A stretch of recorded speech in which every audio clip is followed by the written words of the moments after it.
Hey guys, it's Emade here, and today I'm going to be talking about Comment App and my experience with writing a Comment App essay 2 years ago.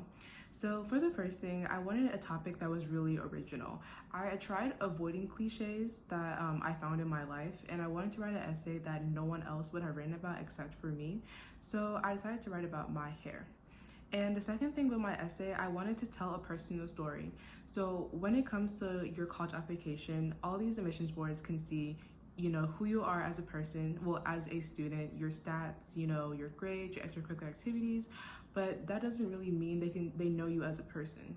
So I wanted my personal essay to be very personal to me. It had nothing to do with my schoolwork. It had nothing to do with any activities I did. It was just about me and something like I struggled with, and I wanted them just to know like a little bit more about me and who I was/am as a person. When writing your Comment App essay, you want to think about what story are you trying to tell? What message are you trying to get across to the admission boards that they don't already see on your transcript? Also, if you find yourself writing a cliche topic, that's honestly okay.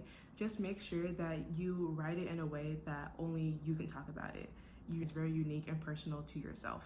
So without further ado, I'm going to go ahead and read my Comment App essay that I wrote 2 years ago, and I haven't read this essay in 2 years. So the prompt I picked was prompt 5, and it was discuss an accomplishment, event, or realization that sparked a period of personal growth and a new understanding of yourself or others.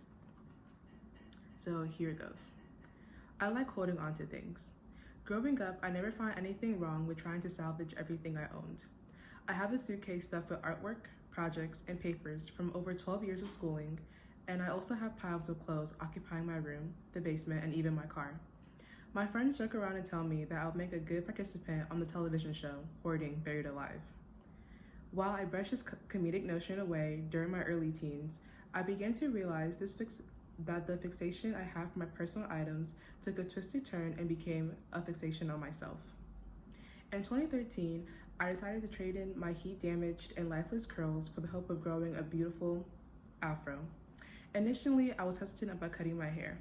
My friends and family had convinced me that cutting my hair would be good for me. Letting go of the heat damage would bring a newfound freedom within myself. With this in mind, I mustered the little confidence that I had and started to snip away.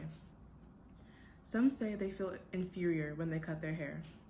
The weight of their shoulders is lifted and now they are free as a bird. However, I could not say the same. As time passed by, I grew ashamed of my short hair, which led to a decrease in my self-esteem. I felt beneath all the black girls who walked around with kinky curls that stretched all the way down their back and the ones who bone straight hair glistened in the hallway. During these times, I wished time travel was possible. I would have restarted that night and convinced myself to put down the scissors and leave my hair be. Over time, I gave up my relentless pursuit of growing long hair and started wearing wigs. Wearing one wig turned into buying another, and this went on for the next 4 years. I held on to each and every wig because at that instance, they defined who I was as a person. I viewed my hair as an indicator of how much I was worth. With short hair, I felt worthless, and I tried to clear that void by attaching myself to numerous wigs. At some point, one becomes tired of all the clutter in his or her life. I became annoyed of the pile of wigs on my floor and the obsession I had with growing my natural hair.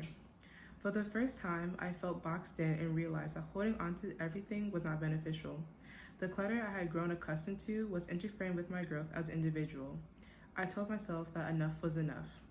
This past summer, I decided to let go, particularly of my obsession with wigs as well as how I define myself. I took myself to the nearest barbershop and asked to get a haircut. As the pieces of hair fell to the ground, I began to smile. I could feel the newfound freedom that was mentioned to me years ago. Looking into the mirror, I saw my true self. On that day, I learned that there is beauty in letting things go. Letting go of my hair allowed me to grow into myself, move forward, and love the person I am today. That was my Comment App essay, and I wanted to tell a story that was very personal to me back then and it is now.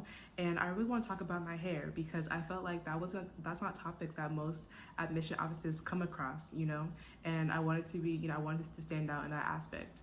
And what I did was I took this I took my obsession of holding on to things. Like, I like to hold on to a lot of different things in life, and particularly my hair at the time.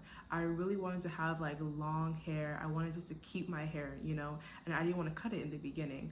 But then I took it and turned it into this, lesson of sometimes it's okay to let things go.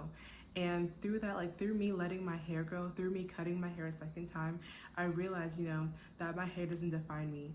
And, I'm my own person without my hair and without these wigs. So I hope you guys enjoyed this segment on the comment app and, hearing my personal essay. And I wish you guys good luck as you write yours.